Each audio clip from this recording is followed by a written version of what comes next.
जय यीशु की। मैं हूँ प्रियंका डामोर और आप देख रहे हैं रेडियो वार्ता शीर्षक की हिंदी सर्विस।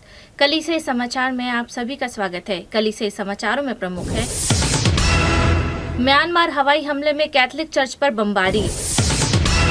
दिल्ली पुलिस ने खजूर रविवार पर कैथोलिक जुलूस की अनुमति देने से इनकार कर दिया। मध्य प्रदेश में धर्म बहन बनने के इच्छुक लड़की को फांसी पर लटका पाया गया।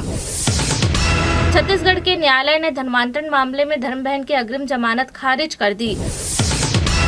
उड़ीसा में कैथोलिक पुरोहित पर हमला करने वाले पुलिस के खिलाफ कोई कार्रवाई नहीं की गई।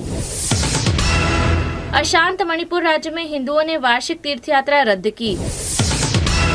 सलेशियन ने विकलांग लोगों को सशक्त बनाया।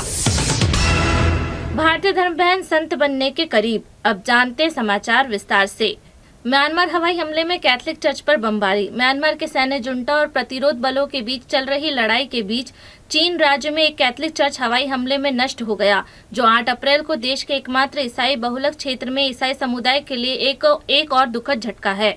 हाका के धर्म प्रांत के हिस्से फलाम शहर में church of Christ the king पर हवाई बमबारी की गई, जिससे नवनिर्मित चर्च की छत और अंदरूनी हिस्सा तबाह हो गया। रोम स्थित फ्राइड न्यूज एजेंसी द्वारा स्थानीय स्रोतों की रिपोर्ट के अनुसार संरचना की दीवारें खड़ी हैं। लगभग 1000 श्रद्धालुओं के समुदाय द्वारा बड़े त्याग के साथ निर्मित चर्च को हाल ही में नवंबर 2023 में पवित्र किया गया था, जिससे 75 वर्षों तक समुदाय की सेवा करने वाले एक छोटे चैपल की जगह ली थी। एक स्थानीय स्रोत ने फ्राइड्स को बताया, समुदाय को बहुत दुख है, लेकिन पुनर्निर्माण की इच्छा और दृढ़ संकल्प भी है। पिछले 9 महीने में फलाम म्यांमार सेना और चिनलैंड डिफेंस फोर्स के बीच युद्ध का मैदान चल रहा है, जो जुंटा का विरोध करने वाले एक स्थानीय मिलिशिया है। दिल्ली पुलिस ने खजूर रविवार पर कैथोलिक जुलूस की अनुमति देने से इनकार कर दिया।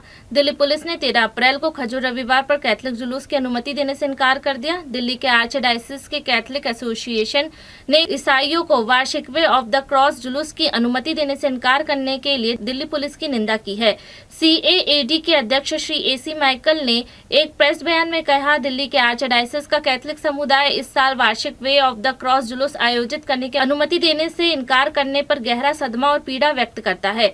यह एक गंभीर धार्मिक आयोजन था, जो कई वर्षों से पुलिस की अनुमति के साथ ईस्टर से पहले हर रविवार को शांतिपूर्ण तरीके से आयोजित किया जाता है और लाखों कैथोलिकों के लिए इसका गहरा आध्यात्मिक महत्व है। पुरानी दिल्ली के सेंट मैरी चर्च से गोले डाक खाने के सेक्रेड हार्ट कैथेड्रल तक श्रद्धालु यीशु के दुख को याद करने के लिए प्रार्थना पूर्वक क्रॉस के 14 स्टेशनों का प्रदर्शन करते हैं। प्रेस नोट में कहा गया है, CAAD 13 अप्रैल को होने वाले वार्षिक क्रॉस के लिए अनुमति देने से इनकार करने के दिल्ली पुलिस के फैसले से बहुत आहत और निराशा है। मध्य प्रदेश में धर्म बहन बनने के इच्छुक लड़की को फांसी पर लटका पाया गया।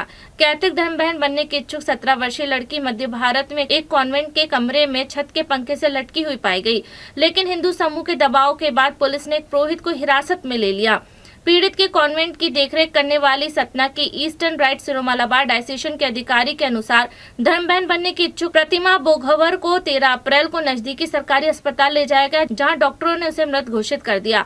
हालांकि पुलिस ने स्थानीय डायसेशन सेमिनरी के फादर नोबी जॉर्ज को हिरासत में लिया, जिन्होंने हिंदू समूह के दबाव के बाद लड़की को अस्पताल पहुंचाने में मदद की। मैथ्यू ने 14 अप्रैल को बताया कि धर्म बहनों ने बताया कि जब उन्होंने लड़की को पंखे से उतारा तो उसकी नाड़ी धीमी थी, जिसके बाद जॉर्ज ने उसे अस्पताल पहुंचाया। खबर फैलते ही हिंदू समूह ने गड़बड़ी का आरोप लगाया। मैथ्यू ने कहा कि दबाव में आकर पुलिस ने जॉर्ज को हिरासत में ले लिया। छत्तीसगढ़ की न्यायालय ने धर्मांतरण मामले में धर्म बहन की अग्रिम जमानत खारिज कर दी। छत्तीसगढ़ राज्य की एक अदालत ने एक कैथोलिक धर्म बहन की अग्रिम जमानत याचिका खारिज कर दी है, जो अपने नर्सिंग कॉलेज के एक छात्रा द्वारा धर्म बहन पर कैथोलिक धर्म में धर्मांतरण का प्रयास करने का आरोप लगाने के बाद गिरफ्तारी का सामना कर रही है। आदिवासी बहुलक जशपुर जिले की एक निचली अदालत ने 11 अप्रैल को कुनकुरी शहर में स्थित होली क्रॉस नर्सिंग कॉलेज के प्रिंसिपल सिस्टर बिन्सी जोसेफ की अग्रिम जमानत याचिका खारिज कर दी। धर्म बहन के वकील सेलेरियस तिर्की ने 14 अप्रैल को बताया कि वे राज्य की सर्वोच्च अदालत बिलासपुर उच्च न्यायालय का दरवाजा खटखटाने की योजना बना रहे हैं। तिर्की ने कहा कि धर्म बहन पर राज्य के धर्मांतरण विरोधी कानून और भारत के आपराधिक संहिता के अन्य गैर जमानत धाराओं के प्रावधानों का उल्लंघन करने का आरोप लगाया गया है। वकील ने कहा, यह मामला मनगढ़ंत और पूरी तरह से झूठा है। उड़ीसा में कैथलिक पुरोहित पर हमला करने वाले पुलिस के खिलाफ कोई कार्रवाई नहीं की गई। पूर्वी उड़ीसा के गांव में 2 कैथलिक पुरोहित और आदिवासी महिलाओं पर पुलिस द्वारा हमला किए जाने के 3 सप्ताह बाद चर्च के नेताओं का कहना है कि हिंदू झुकाव वाली राज्य सरकार ने हमलावरों के खिलाफ कोई कार्रवाई नहीं की है। गजपति जिले के जुबा गाँव के पल्ली पुरोहित फादर जोशी जॉर्ज ने 15 अप्रैल को बताया कि उन्होंने 22 मार्च की घटना के संबंध में की गई कोई भी कार्रवाई के बारे में पुलिस या किसी सरकारी अधिकारी से नहीं सुना है। पुलिस ने जॉर्ज, उनके सहायक फादर दयानंद नायक और पैरिश चर्च की सफाई कर रही कई महिलाओं पर हमला किया, जिसे ईसाइयों पर लक्षित हमला बताया गया। जॉर्ज ने कहा कि महिला पुलिस अधिकारी जोशना रॉय के नेतृत्व में एक पुलिस दल ने गांव में ईसाइयों को निशाना बनाया, जबकि हिंदुओं को छोड़ दिया गया। पुरोहित ने कहा कि 3 सप्ताह बाद भी राज्य की निष्क्रियता इस तर्क का समर्थन करती है कि ये एक लक्षित कदम था। अशांत मणिपुर राज्य में हिंदुओं ने वार्षिक तीर्थ यात्रा रद्द कर दी।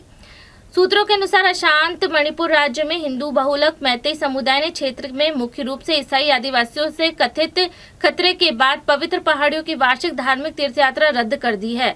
अज्ञात सूत्रों ने बताया कि आदिवासी समुदाय द्वारा क्षेत्र में प्रवेश का विरोध करने की कसम खाने के बाद मैतेई लोगों ने 14 अप्रैल को आदिवासी बहुलक चूराचंदपुर जिले में थांगचीन पहाड़ियों की अपनी तीर्थ यात्रा रद्द कर दी। राज्य के मैतेई और आदिवासी समूह के बीच दुश्मनी के कारण मई 2023 से सांप्रदायिक हिंसा हुई है, जिसमें 260 से अधिक लोग मारे गए, लगभग 60,000 लोग विस्थापित हुए हैं। अधिकांश पीड़ित आदिवासी ईसाई थे। कुछ चर्च के नेताओं ने आदिवासी समूह द्वारा अपनाए गए सख्त रुख पर निराशा व्यक्त की। सलेशन ने विकलांग लोगों को सख्त बनाया। मुंबई के नेगांव में डॉन बॉस्को के सलेशन ने कोरोना और समावेश के एक उल्लेखनीय प्रदर्शन में विकलांग लोगों के लिए आशा दिवस का आयोजन किया।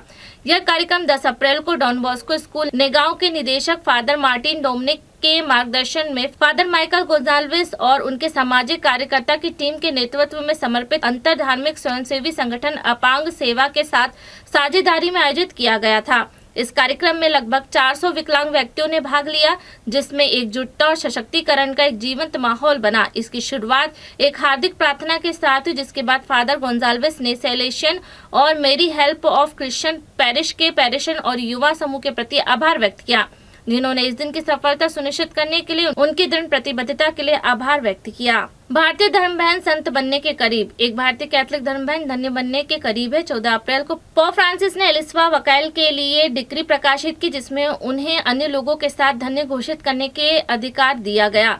वकाइल एक धार्मिक धर्म बहन, जिसे बाद में धन्य वर्जिन मैरी की मदर एलिसवा के रूप में जाना जाता था, ने 3rd ऑर्डर ऑफ डिकास्टल कार्मेल की स्थापना की, जो बाद में टेरेशियन कार्मेल सिस्टर बन गया।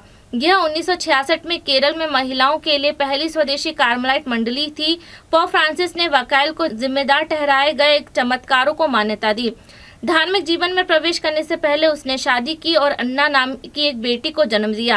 नेशनल कैथलिक रजिस्टर की रिपोर्ट के अनुसार जब उसके पति अचानक बीमार पड़ गए और जब उसकी बेटी 18 महीने की थी, तब उसकी मृत्यु हो गई। तब वकाइल ने खुद को मौन प्रार्थना और सेवा जीवन के लिए समर्पित कर दिया। 1 दशक से भी ज्यादा समय के बाद धन्य संस्कार के सामने प्रार्थना करते हुए वकाइल को लगा कि उन्हें अपना जीवन ईश्वर को समर्पित करना चाहिए। उनकी बेटी अन्ना और उनकी बहन ने उनके साथ जुड़ने की प्रेरणा महसूस की और 4 साल बाद परिवार के तीनों सदस्यों को आधिकारिक तौर पर कार्मेलाइट ऑर्डर में शामिल किया गया। इसी के साथ कलीसिया समाचार समाप्त हुए। अगली बार फिर मुलाकात होगी नई खबरों के साथ। नमस्कार।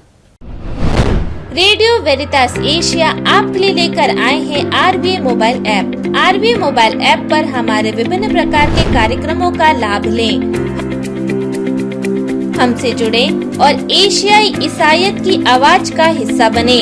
आज ही ऐप स्टोर एवं प्ले स्टोर से RVA मोबाइल ऐप डाउनलोड करें।